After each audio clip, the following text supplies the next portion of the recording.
Je propose donc d'entamer notre partage ou notre réflexion.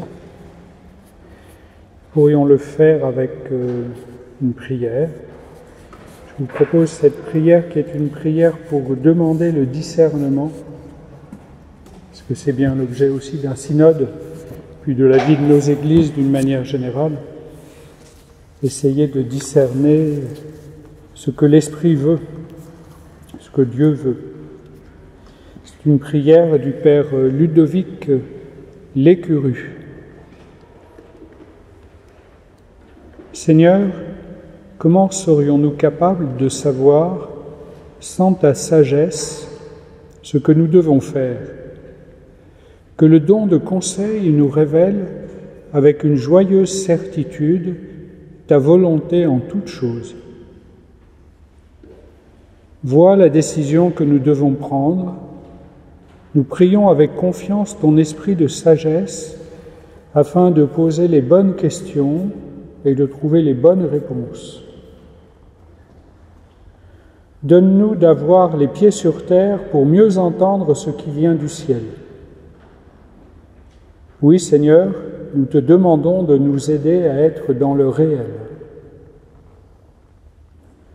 Notre désir est de regarder toutes choses avec ton regard et selon ton plan. Libère-nous de nos projections et de notre volonté propre. Apprends-nous à discerner les attentes de ceux qui nous entourent, à laisser tomber les a priori, à donner à tous la parole, car ta volonté se manifeste dans le cœur des plus humbles d'entre nous.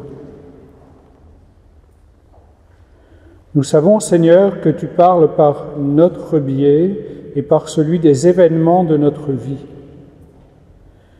Apprends-nous à écouter chacun et à méditer ces événements, à l'exemple de Marie, qui méditait tous ces événements dans son cœur.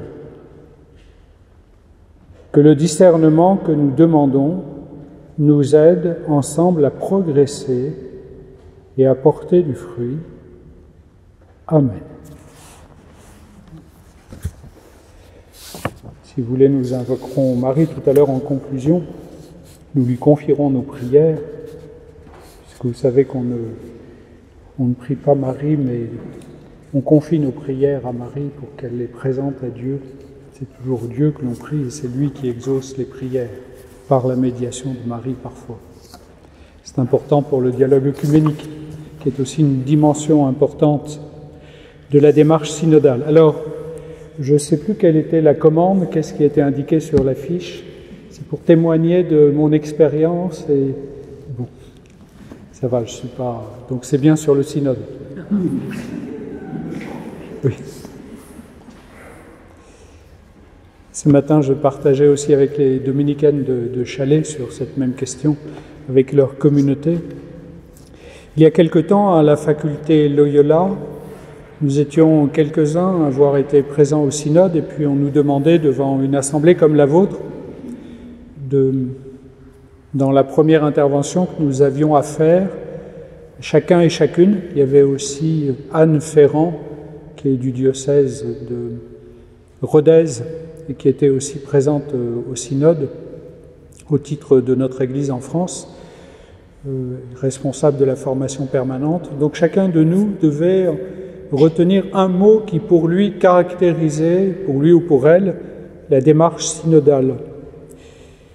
Alors pour ma part, j'avais choisi le mot « conversion », mais en demandant qu'on m'accorde miséricorde pour ne pas retenir seulement un mot, mais en ajouter un deuxième.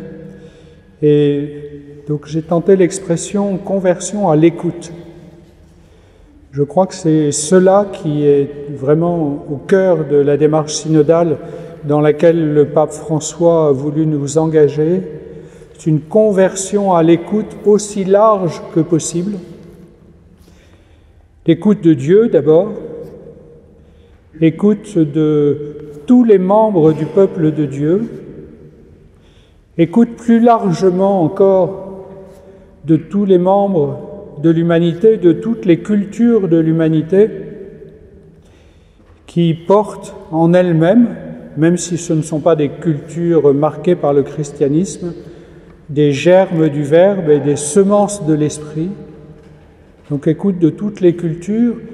Et cette écoute, vous savez, c'est cette fameuse expression du Premier Testament, Shema Israël, écoute Israël.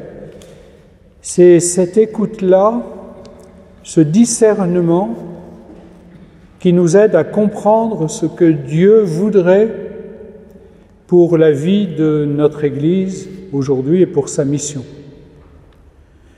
Donc il s'agit vraiment de s'engager dans cette démarche de conversion à l'écoute.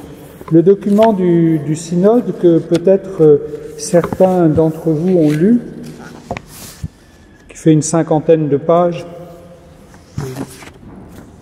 dans ces têtes de chapitres, revient pratiquement à chaque fois, tous les chapitres, sur le mot conversion. Premier chapitre, appelé par l'Esprit Saint à la conversion. Deuxième chapitre, la conversion des relations. Troisième, la conversion des processus. Quatrième, la conversion des liens. Donc conversion et conversion à l'écoute. Le mot écoute revient de nombreuses fois. C'est le mot qui revient le plus souvent quand on recherche, vous savez, aujourd'hui avec des outils informatiques, c'est très facile de rechercher ce qu'on appelle les occurrences, c'est-à-dire l'apparition de tel ou tel mot dans un texte. Alors, le mot écoute, je vais vous retrouver ça tout de suite, je crois qu'il apparaît 49 fois au total dans l'ensemble du document. Oui, c'est ça. 49 occurrences. Le mot conversion apparaît 25 fois. Et ensuite, il y a d'autres mots qui reviennent souvent, qui sont plus usuels. Mais je m'arrêterai un instant sur le mot aussi co-responsabilité, en aparté avec l'un ou l'autre d'entre vous, l'une ou l'autre d'entre vous. On se disait, comme on l'a dit en plusieurs occasions, le mot synode, c'est pour cela que peut-être la consultation de l'ensemble du peuple de Dieu a parfois été complexe, difficile à mettre en œuvre, parce que le mot synode, c'est un mot complexe, qui n'est pas accessible à la première écoute ou à la première lecture. Et le mot synode peut, je pense, utilement être traduit, ou le mot synodalité, une conversion à la synodalité, c'est une conversion de notre Église à la co-responsabilité, c'est-à-dire à la prise de conscience que chacun et chacune, au titre de notre baptême, qui fait de nous d'autres Christ, qui nous consacre au Christ en faisant de nous des prêtres, des prophètes et des rois, eh bien, chacun d'entre nous et chacune d'entre nous, au titre de son baptême, est responsable de la vie et de la mission de l'Église. Donc nous sommes invités à élargir aussi loin que possible le champ de l'écoute de chacun et de chacune pour que les décisions que nous avons à prendre soient le fruit de cette écoute de l'Esprit à travers toutes les personnes qui veulent bien s'exprimer ou qui acceptent de voir s'abattre. Parce que vous savez, il y a parfois des gens, et j'ai expérimenté ça aussi très concrètement pendant la démarche synodale à Rome. Il y a des gens qui ont presque intériorisé l'idée que leur parole, je pense à la parole d'une petite sœur égyptienne, toute simple dans son couvent, dans un pays dans lequel les chrétiens sont une minorité, et les chrétiens catholiques encore plus, parce qu'il y a des coptes orientaux, il y a aussi des coptes catholiques. Donc cette petite sœur qui se trouvait à la même table qu'un cardinal de l'Église catholique, au point de départ, n'osait pas s'exprimer, se disait « mais qui je suis moi pour que ma parole soit entendue au même titre que celle d'un ancien préfet de la congrégation des évêques, cardinal, théologien, spécialiste de Lubac.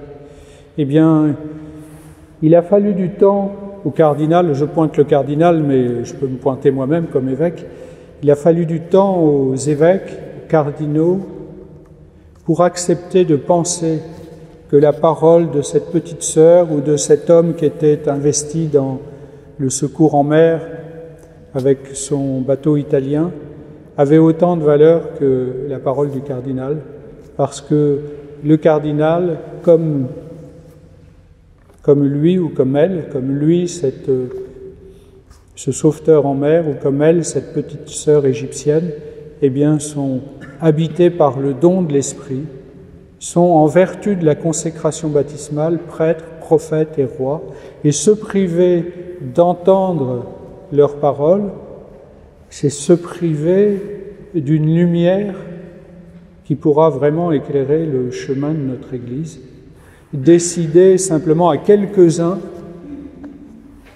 entre guillemets, autorisés ou compétents, c'est se priver d'une grande quantité de lumière qui peut venir d'une écoute la plus large possible de l'ensemble de tous les baptisés.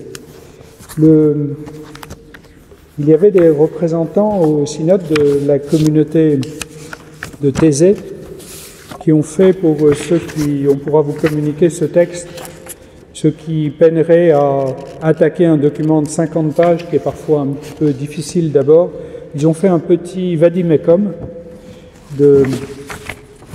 du document synodal qui reprend des points qui sont importants et essentiels. Dans un paragraphe, dans la seconde page, ils disent « Nous ressourcer dans la prière ».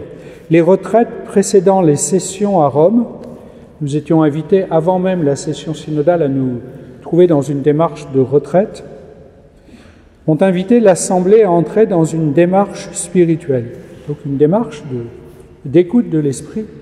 N'allez pas s'engager dans une disputatio théologique, vous savez, médiévale, sur des concepts, des notions, aussi belles soient-elles, ces notions aussi importantes, mais d'abord se mettre devant le Seigneur et à son écoute. Donc, au début de la dernière semaine de la deuxième assemblée, le père Timothy Radcliffe a encouragé ses participants à une triple liberté. La liberté de parole, ne pas avoir peur de s'exprimer, parfois ne pas avoir peur de couper le robinet de sa propre parole pour laisser les autres s'exprimer. La liberté intérieure, garder intérieurement une distance par rapport à ses propres convictions. C'est pas si facile, la liberté intérieure. Ce qui rend possible une vraie écoute des autres. Si je suis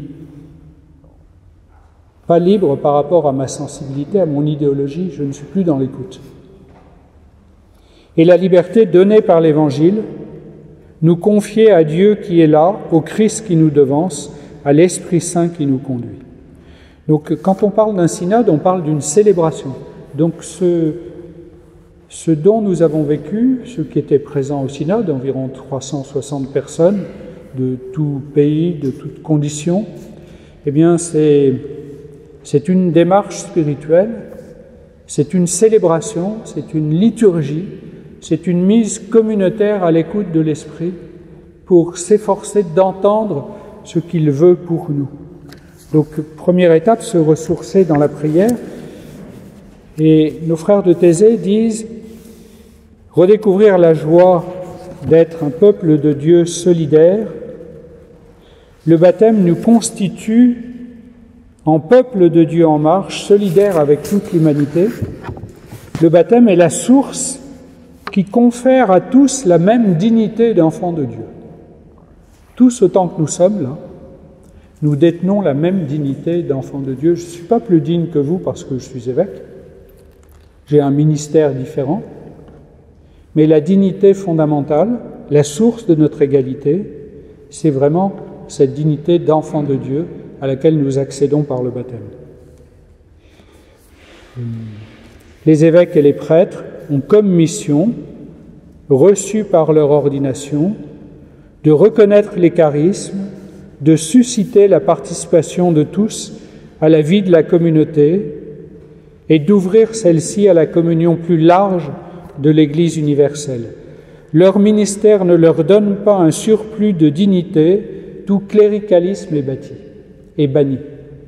Le ministère ne donne pas un surplus de dignité, il donne une autre mission, pour certains ministères ancrés dans une ordination qui, la théologie catholique nous dit qu'elle opère aussi une modification profonde chez ces personnes, mais c'est un ministère, c'est-à-dire c'est un service au service du déploiement de la grâce baptismale qui est la grâce fondamentale. Et on ne peut pas s'engager dans une démarche renouvelée d'écoute, de co-responsabilité, si on n'aide pas chacun des membres du peuple de Dieu à reprendre conscience de la dignité de la consécration baptismale.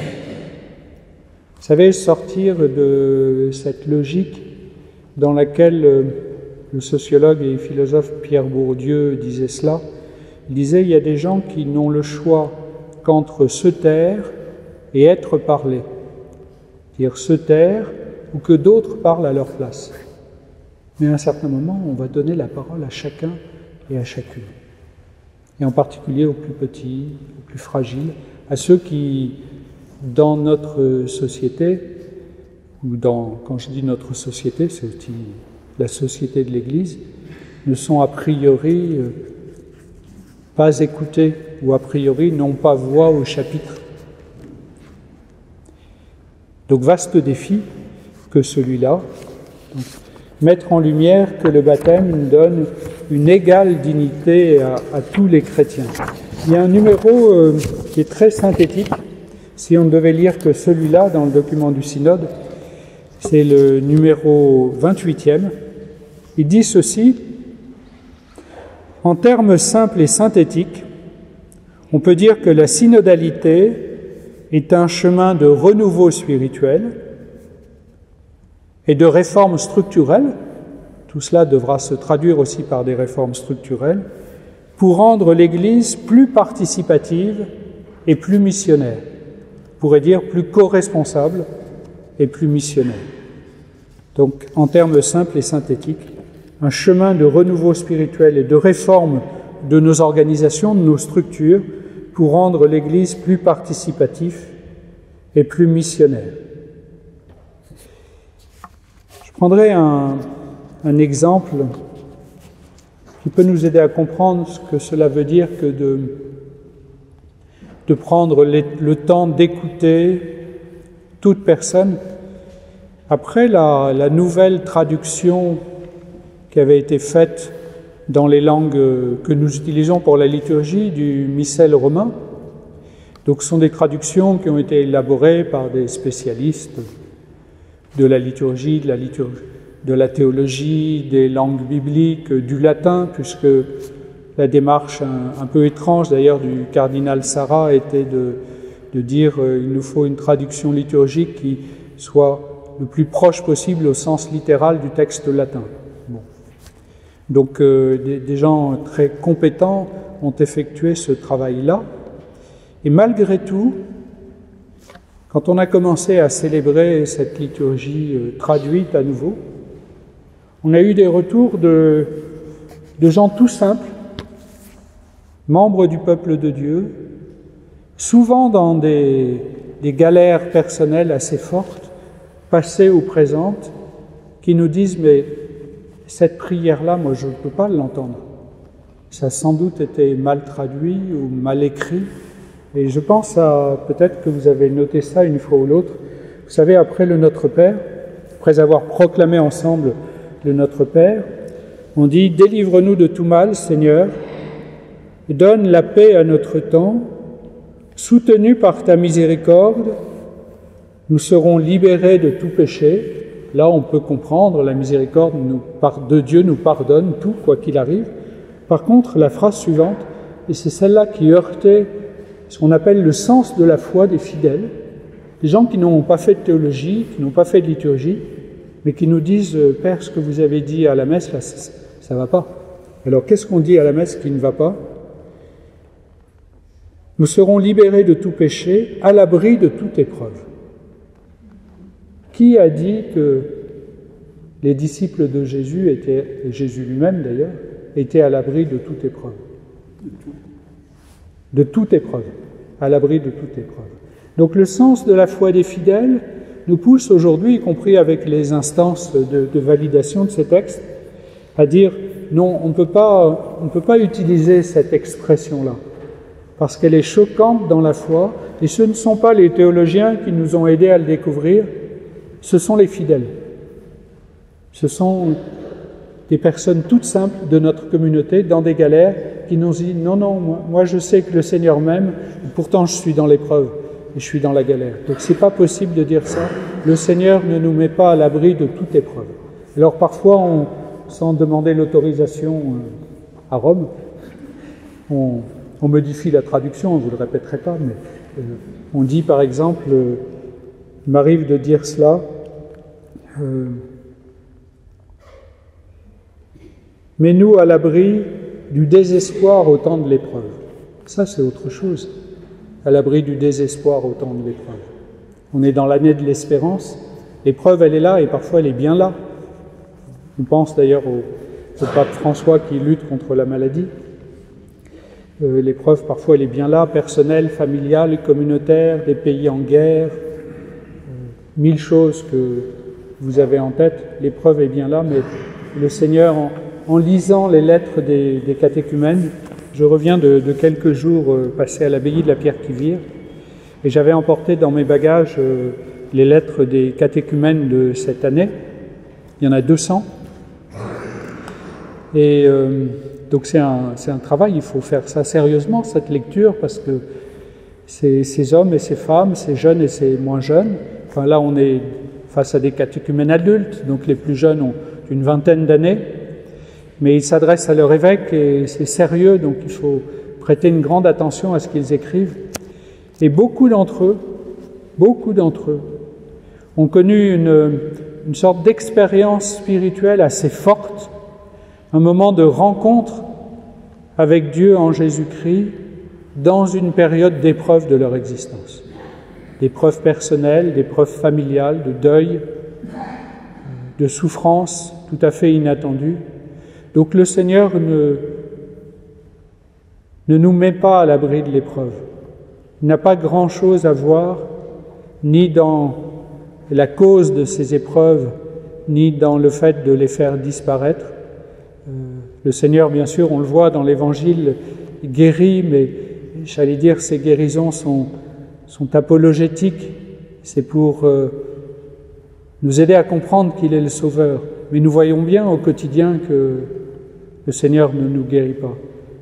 Pour vous partager un témoignage personnel, quand je commençais à réfléchir un peu sérieusement à la question de peut-être devenir prêtre, ou peut-être répondre à cet appel, mon père était à ce moment-là, donc j'avais 19 ans, était à ce moment-là à l'hôpital en train de se battre contre un cancer, et tous les jours avant d'aller à Paris à l'hôpital Saint-Joseph, je m'arrêtais dans une chapelle pour prier aussi pour que la maladie soit éloignée de lui, qu'il soit guéri, et cette prière est légitime. On a le droit de prier, bien sûr, pour que l'épreuve s'éloigne de nous. Mais la maladie ne s'est pas éloignée de lui, mon père est décédé, et je crois n'en avoir jamais voulu à Dieu. Je me suis toujours dit, mais Dieu n'a rien à voir avec cela. Dieu n'a rien à voir avec cela, et je souhaite m'engager dans ce monde, y compris peut-être comme prêtre, si l'Église m'appelle, au service de l'amour. J'aurais pu choisir de m'engager au service de la santé, en faisant des études de médecine. Je ne sais pas si j'en aurais été capable, mais bon, voilà, c'était... Et à aucun moment, j'essaie de creuser dans mes souvenirs, dans les temps d'intériorisation, mais à aucun moment, bien que j'ai longuement prié le Seigneur pour que mon père soit guéri, j'ai fait un lien de cause à effet entre la mort et la maladie est quelque chose qui viendrait de Dieu. Par contre, j'ai senti la présence de Dieu au cœur de cette famille qui était la mienne, qui était dans l'épreuve, et au cœur de ses amis, pour affronter cette réalité extrêmement douloureuse de notre parcours d'humanité. Donc voilà ce sens de la foi des fidèles. Alors concrètement, parce que ça fait partie aussi des questions qu'on nous pose, comment faire que, comme disait le petit résumé, un renouveau spirituel et une réforme structurelle pour rendre l'Église plus participative. Il y a du travail quand même. On a déjà des instances de participation dans la vie de nos églises. Je pense aux conseils pastoraux, aux conseils paroissiaux, aux conseils économiques, au conseil épiscopal, au conseil économique diocésain. Donc il y a quand même des structures à travers lesquelles ceux qui, en dernière analyse, auront à donner une orientation, ne réfléchissent pas et ne décident pas tout seuls. Mais nous voyons bien que nous sommes invités à élargir assez grandement ce champ de l'écoute, de la concertation et de la prise de décision, idéalement élargir à tous les membres du peuple de Dieu. À tous les membres du peuple de Dieu. Aujourd'hui, on est dans des fonctionnements où finalement, il y a un petit groupe de personnes. Déjà, quand ce n'est pas une personne toute seule, c'est déjà bien, on sort de la dictature ou du despotisme éclairé. C'est déjà bien quand ce n'est pas une personne toute seule, mais on a des retours, y compris légitimes, de communautés chrétiennes qui disent « mais cette décision-là, elle a été prise, y compris par quelques-uns des membres de notre communauté, mais nous, on n'a pas été consultés. » Quand on dit « nous », c'est l'ensemble des membres du peuple de Dieu. Il n'y a pas eu une assemblée paroissiale dans laquelle on a eu en main tous les éléments pour éventuellement être éclairé sur une décision à prendre. Donc vraiment, il y a une invitation à élargir autant que faire se peut le champ de l'écoute, d'une écoute vraie et attentive. Et pour cela, on a travaillé, y compris pendant l'expérience synodale, sur un certain nombre de méthodes, les Ignatiens diraient d'exercices, en particulier la méthode de la conversation spirituelle. Pour s'engager dans une logique de conversion à l'écoute, parfois des exercices spirituels peuvent nous aider. Alors la conversation spirituelle, je pense que beaucoup d'entre vous voient de quoi il est question. Et il y a un paragraphe dans le document du synode, le paragraphe 84e, qui nous explique assez précisément de quoi il est question ou comment cela pourrait être mis en œuvre dans nos communautés. Alors je vous lis, il y a 6 points, 6 étapes à respecter. On nous dit, les étapes du discernement ecclésial peuvent être articulées de différentes manières selon les lieux et les traditions. Peut-être qu'on aura le temps d'y revenir, les différences des lieux et des traditions.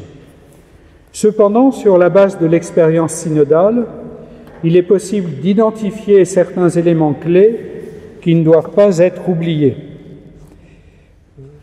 Une petite parenthèse sur les lieux et les traditions. Il y a des traditions de discernement communautaire ou de participation qui existent déjà dans bien des cultures et dont l'Église peut s'enrichir. On faisait allusion pendant le synode à l'expérience de quand il y a une décision à prendre pour la communauté villageoise dans l'Afrique de l'Ouest, on va se réunir autour de l'arbre à palabre. On va vivre une palabre. Et dans cette palabre-là, tout le monde est appelé à s'exprimer. On dit sur quoi porte l'objet de la décision, quelle est la décision que s'apprête éventuellement ou pas à prendre la communauté, et chacun est appelé à dire son point de vue, y compris le simplet du village, y compris la personne qui n'a pas d'autorité au sens de l'organisation de la vie de la communauté. Donc il y a dans les cultures des traditions, et on s'aperçoit à travers les différentes cultures, en se nourrissant de ces traditions, qu'il y a un certain nombre de points communs à toutes les cultures que l'on peut retrouver. Alors, premier point, la présentation claire de l'objet du discernement. Sur quoi avons-nous une décision à prendre? Si la question n'est pas claire, il est rare ensuite que le discernement, y compris communautaire, qui suit derrière, le soit. Est-ce que on ferme la chapelle Saint-Hugues parce que ça nous coûte cher en chauffage, par exemple? Je prends un exemple au hasard. Est-ce que je ne vais pas prendre des sujets qui fâchent, du genre est-ce qu'on vend une église, est-ce qu'on ne la vend pas, mais c'est partie des questions très concrètes qui sont dans la vie de nos communautés aussi. Donc, présentation claire de l'objet du discernement. Dans le même paragraphe, il y a dit « mise à disposition d'informations et d'outils adéquats pour la compréhension de la question posée ». Parce qu'à un certain moment, si on dit on ne peut pas se contenter de dire « est-ce qu'on ferme cette chapelle? Êtes-vous d'accord? N'êtes-vous pas d'accord ?» Pourquoi est-ce qu'on se demande s'il faut la fermer?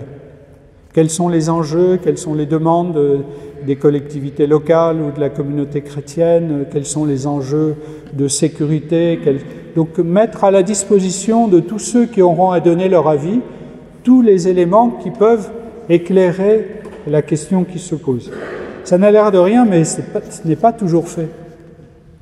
On est beaucoup dans des rétentions d'informations, dans une communication partielle des éléments qui permettraient éventuellement d'éclairer une décision. Deuxième temps, pour se rappeler que ce n'est pas juste une démarche intellectuelle,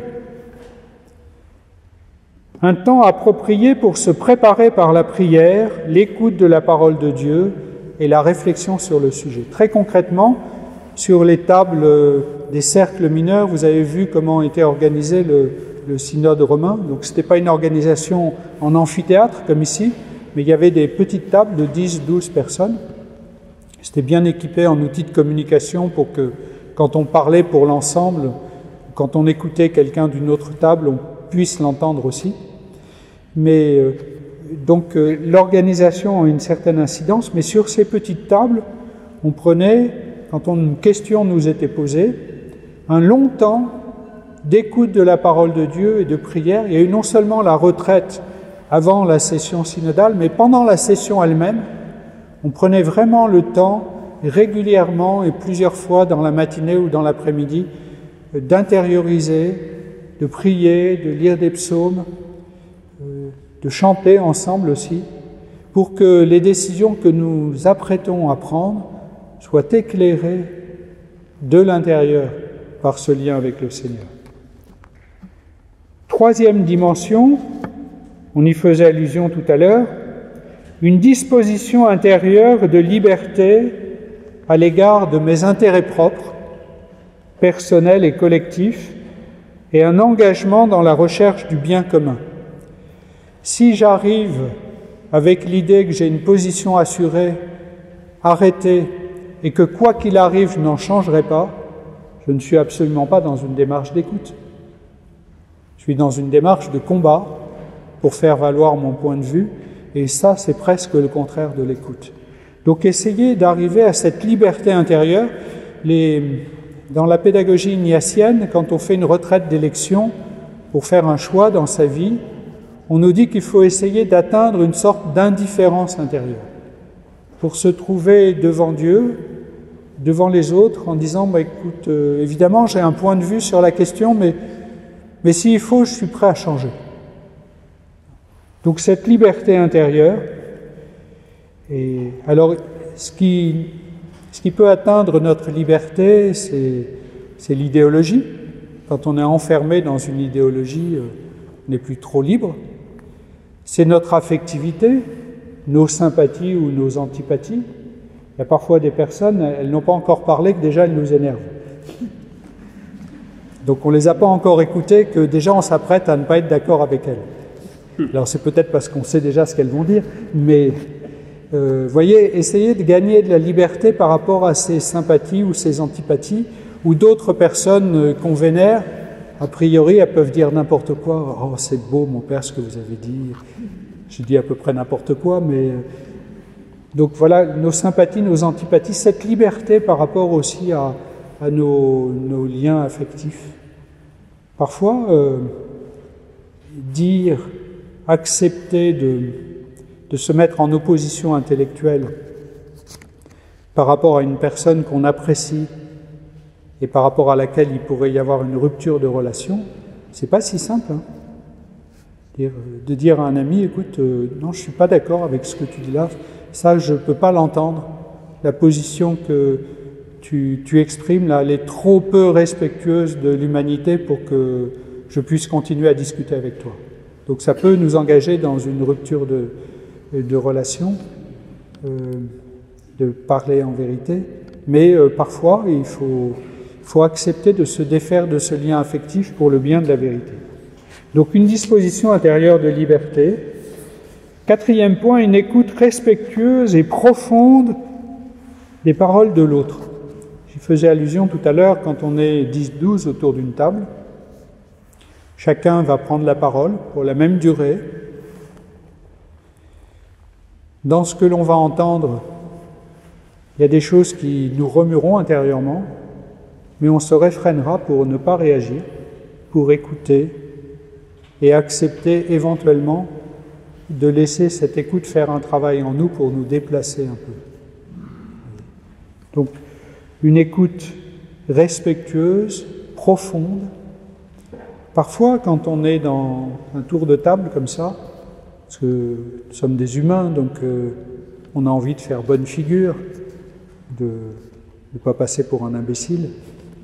Donc parfois, au lieu d'écouter vraiment l'autre, comme on passe juste après, on prépare ce qu'on va dire. Et là, on n'est plus dans l'écoute.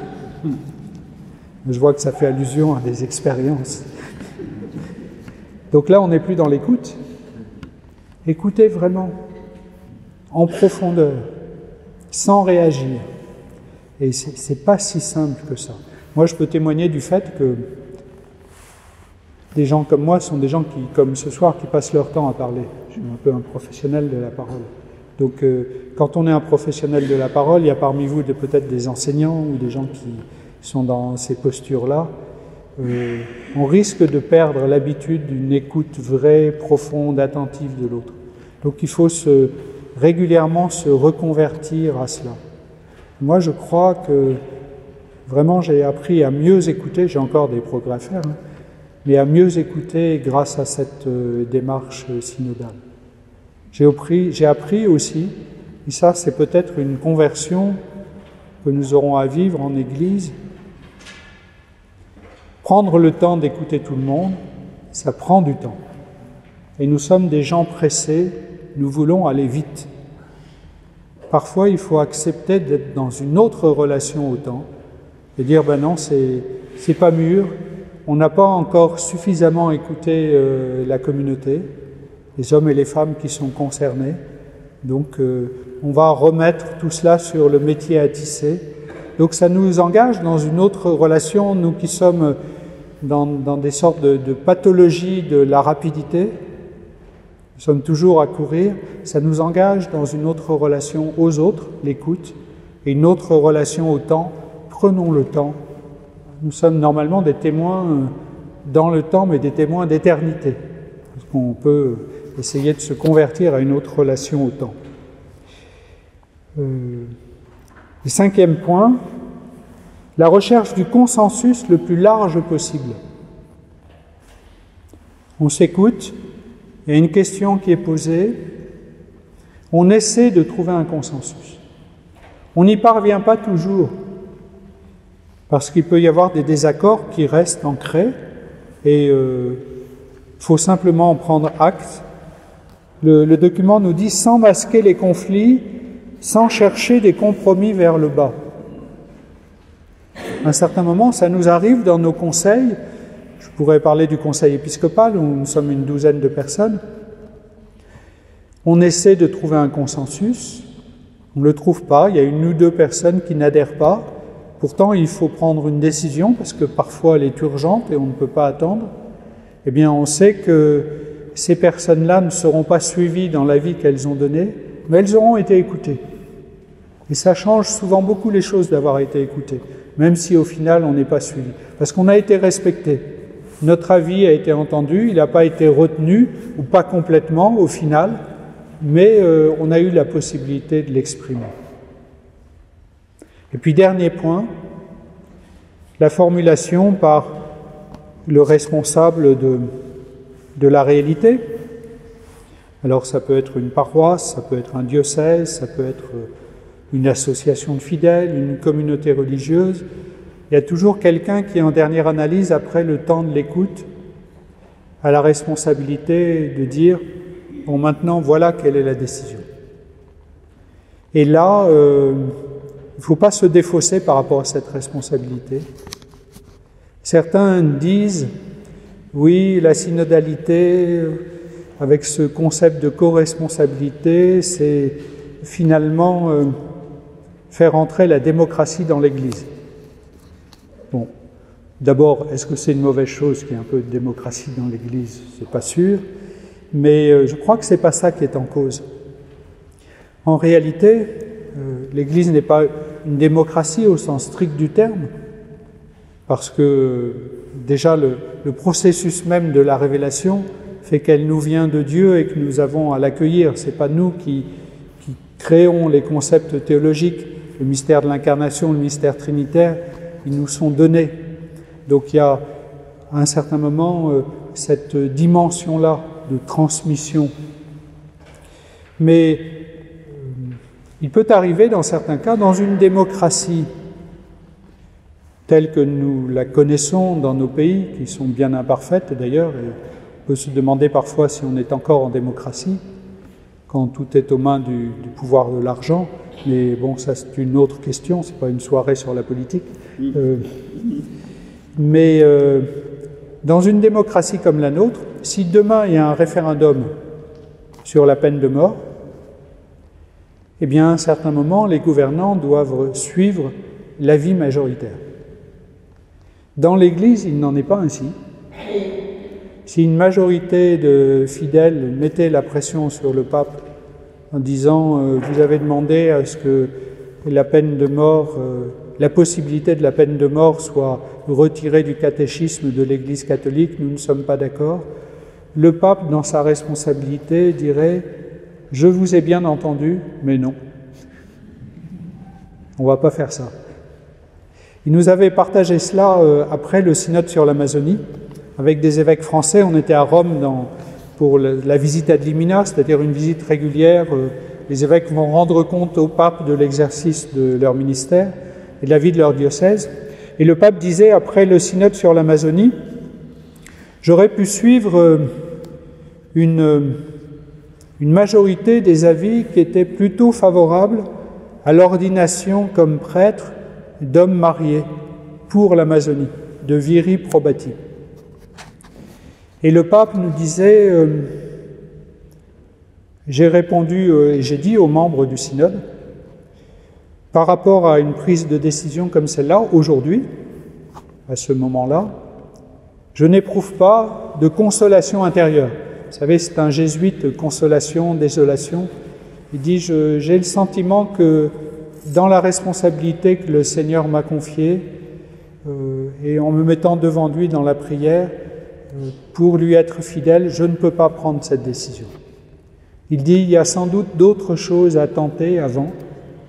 Alors là, il disait pour l'Amazonie, peut-être que ceux qui sont dans une situation bien confortable, dans une grande agglomération, ils peuvent aussi prendre leur bâton de pèlerin et puis aller un peu en brousse en Amazonie pour annoncer l'Évangile et célébrer l'Eucharistie.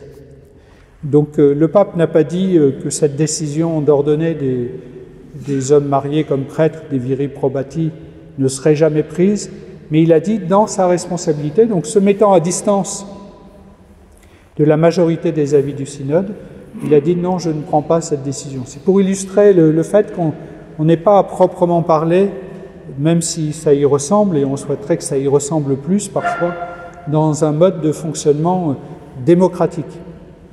Parce que dans certains cas, il m'est arrivé aussi en conseil épiscopal comme évêque après avoir écouté les avis de mes conseillers, des membres du conseil épiscopal, il m'est arrivé de dire non, vraiment en conscience, je ne peux pas faire ça, je ne le ferai pas. Alors si je faisais ça à chaque fois, les membres de mon conseil me diraient bon, t'es bien gentil, mais en fait t'as pas besoin de nous, puisque de toute façon ta décision est déjà prise. Mais dans certains cas, qui touchent à des choses évidemment profondes, pas sur des choses superficielles, savoir s'il faut repeindre l'église de telle ou telle manière, j'allais dire, je ne vais pas mettre en jeu mon autorité épiscopale pour ça, mais pour certaines choses, je peux être capable de le faire et je dois assumer cette responsabilité. Les supérieurs de communautés religieuses pourraient nous dire la même chose, j'imagine. Alors je me prononcerai pas sur qui détient l'autorité dans un couple, mais ça c'est autre chose, dans une famille. Donc vous voyez cette question-là. Et puis une dernière chose, cette fois c'est vraiment la dernière. S'il y a égale dignité de tous, et s'il y a participation, égale dignité de tous en vertu de la consécration baptismale, et s'il y a participation de tous à l'élaboration et à la prise de décision, ça veut dire qu'aussi il nous faut apprendre à distinguer ce qu'on n'a pas toujours fait dans l'Église ou ce qu'on peine à faire entre le pouvoir d'ordre et le pouvoir de gouvernement. Le pouvoir d'ordre, c'est le pouvoir des prêtres, des évêques, des diacres, le premier degré du sacrement de l'ordre. C'est pas parce que je suis prêtre et que dans une assemblée liturgique, je me trouve là à tenir la place du Christ qui célèbre la dernière scène au milieu de ses disciples, que dans toutes les dimensions de la vie de la communauté, je dois aussi être en situation de présidence et de prise de décision. Le pape a posé des signes forts encore récemment en nommant des femmes dans des postes de gouvernement habituellement réservés des évêques cardinaux. Donc il nous montre très concrètement, et les décisions doivent toujours se traduire, la théologie doit toujours se traduire dans des choses concrètes, qu'une femme dans l'Église, alors pour l'instant il a choisi que des religieuses, il n'a pas choisi des femmes mariées, mais ça viendra peut-être, qu'une femme dans l'Église peut exercer une gouvernance, y compris sur des prêtres, des évêques, des cardinaux. Et on pourrait imaginer que dans nos communautés chrétiennes, et dans bien des secteurs paroissiaux en France, et sans doute dans notre diocèse aussi, on sera conduit à un certain moment à nommer une personne responsable de la communauté. Dans certains pays, ils ont l'expérience de cela depuis longtemps, en nommant des chefs de communauté qui sont des catéchistes, qui portent le ministère catéchétique, des responsables de communauté qui ne seront pas des prêtres, et il y aura, on y faisait allusion tout à l'heure, les ministères ordonnés sont au service de la grâce baptismale. Donc ces communautés seront épaulées par des prêtres, souvent plutôt de passage, pas forcément résidents dans la communauté, mais même s'ils étaient résidents dans la communauté, on pourrait imaginer que la gouvernance ne soit pas entre leurs mains, mais qu'ils soient là pour apporter leur charisme ministériel dans un mouvement scout qui a besoin d'un aumônier. L'aumônier n'est pas le chef scout. L'exercice de son ministère presbytéral se déploie, et souvent de manière heureuse, mais ce n'est pas le prêtre qui est le responsable de l'association de fidèles. Il est prêtre accompagnateur. Alors pourquoi, dans la vie de nos communautés chrétiennes locales, ne serions-nous pas capables d'avoir des schémas analogues à ceux que nous retrouvons dans des mouvements, associations de fidèles, dans l'enseignement catholique, malheureusement qui est au devant de la scène là, à travers des affaires terribles dans le diocèse de Pau, là. Dans l'enseignement catholique, autrefois, il y avait des prêtres qui tenaient à peu près tout. Aujourd'hui, il y a des aumôniers dans l'enseignement catholique, mais le chef d'établissement, ce n'est pas un aumônier. Et pourtant, le chef d'établissement porte la responsabilité pastorale, au nom de l'évêque, de la dynamique scolaire qui est déployée là. Vous voyez, distinguer le pouvoir d'ordre et le pouvoir de gouvernement. Il y a du débat là-dessus, tous les théologiens ne sont pas d'accord, mais en gros, pour caricaturer beaucoup, trop, pardonnez-moi, c'est une manière de le dire très simplement. C'est pas parce que je suis le prêtre ou l'évêque que je suis le chef. Voilà.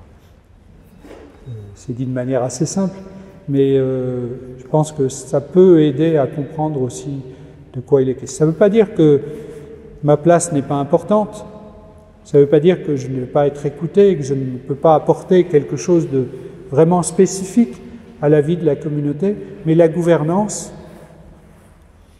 est-ce que c'est mon job de prêtre ou d'évêque de passer mon temps dans des réunions de gouvernance? J'en suis pas certain. Et parfois je peine un peu en me disant, mais est-ce que je suis à ma place là, dans ces réalités assez administratives qui ne nécessiteraient pas, pour qu'elles soient gérées, que je sois ordonné évêque.